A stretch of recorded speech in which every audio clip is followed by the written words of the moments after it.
As awesome as Laravel is, it does assume that you have a basic understanding of object-oriented programming. So if this whole world is still a little blurry to you, that's certainly okay. All of us were there at one point.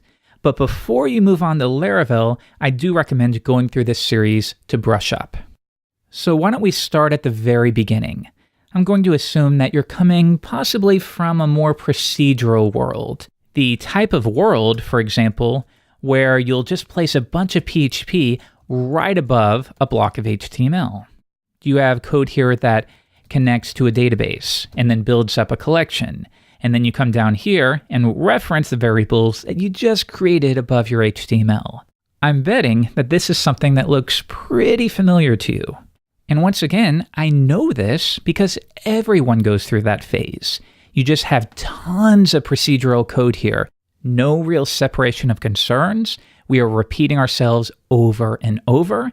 None of this code can be reused elsewhere. It all just ends up being a big nightmare. So let's fix that.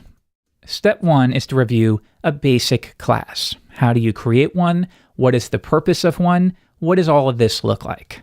Well, why don't we use the obligatory example of building some kind of task app?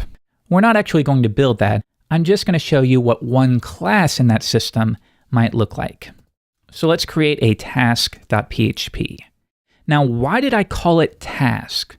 Well, basic object-oriented teachings tell us to hunt down the nouns. Now, here's the truth. In the long run, that sort of thinking ends up hurting you. But at least for now, where we're still just at step 1, it's okay to think of it in that way. Hunt down the nouns.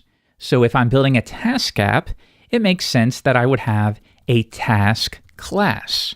And you can sort of think of this as the blueprint for what a task might look like. For example, a task probably has a description, right?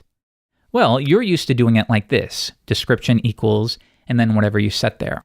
But now I want you to think of this less as a variable and more as a property. And in this case, we are making it public. Don't worry, we will cover encapsulation quite a bit in follow-up lessons. But just for now, accept that when we write public, that means outside of this class, anyone can access this property. For instance, let's hard-code a description here. Go to the store. All right, so if I simply want to access this value, how do I do it? Well, we create new instances of these classes. And those instances we would refer to as an object. So here's what that might look like. Task equals a new task. That's what that looks like. So now, for example, if I want to access this description property, I can say task description. And you know what? Why don't we just var dump this and view it from the terminal? We can do that by simply running PHP on the task class. And there you go. But now I used the term blueprint, but we've hard-coded a string in here. So that doesn't seem right. That's sort of like saying the blueprint of this house has a red door. Well, maybe some houses have red doors, or if we were to translate that to code, some instances of that blueprint have a red door, but some have blue and some have brown. So if this is our blueprint, so to speak, then we can have multiple objects that have slightly different makeup. Let's see what that looks like. I'm going to remove this entirely, and now I'm going to add a new special method here. Now, on that note, I said method, not function. So you may know when you create regular old functions, well, we just call it function. But within the context of a class, we refer to them as methods. Methods on an object. So what does this method do? Construct. And by the way, notice I'm doing underscore construct. Well, this is a special method that will be called immediately when you instantiate a new class. So think of it like this. Whenever you say new task, the contents of this method will automatically fire. Let me show you. Var dump, called, and now if we run it again, you'll see that we hit that method. But even further, when this method is called, it will receive any optional arguments that you pass through. So why don't we add our description right here as the first argument? Learn OOP. Now, I've passed an argument here. That means it'll be available right here. Let's try that out. Var dump the description, and if we run it again, now we get learn OOP, but notice that I got null after that. And that's because, well, we're trying to access the description property, but it is null. We haven't set it to anything. So that means I need some way to say, I want this value to be assigned to the description property. How do we do that? Well, we use a syntax just like this, and we're going to go over this together. So let's run it again, and there you go. Now, what just happened here? Well, we passed learn OOP through. That is now represented as the description argument. And then I said I want to assign that value to the description property. But what the heck is this right here?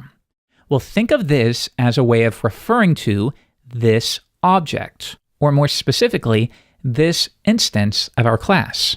So now, once we instantiate task, we assign learn OOP to the description property.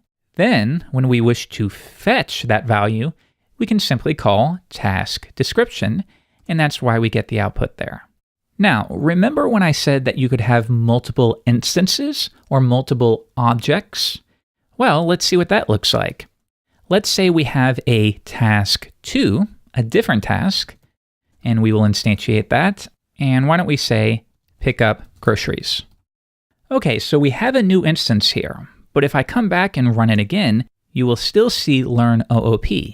And that's because for this first instance of task, the description is set to learn OOP. But now for this second instance, the description is entirely different. And this is exactly what I mean when I use that term blueprint. So now if I say task 2 and we run it, now of course we'll get pick up groceries. Next, what about the process of completing a task? It stands to reason that a task will either be finished or not finished, or completed or not completed. So maybe, and once again I'm going to stick with public here because we haven't yet reviewed a term called encapsulation. I will say public completed, and by default we will set that to false. When you create a new task, well, obviously it's not done yet because you just created it, so the completed property is set to false. Now, if we take a look at that, and I will remove that, task completed, and if we run it, sure enough, that returns us to false. So how might we represent the process of marking a task as complete? Well, here's an important thing to think about. What would be the most readable and speakable way to represent that? Well, maybe it could be something as simple as task complete. But now we are referring to a method, not a property. So how does that work? Well, remember, methods are just the term that we use for functions. So you should already know how to do this. Complete. And now we still have this issue. How do I change completed to true in this case? Well, we do it exactly the way we did up here.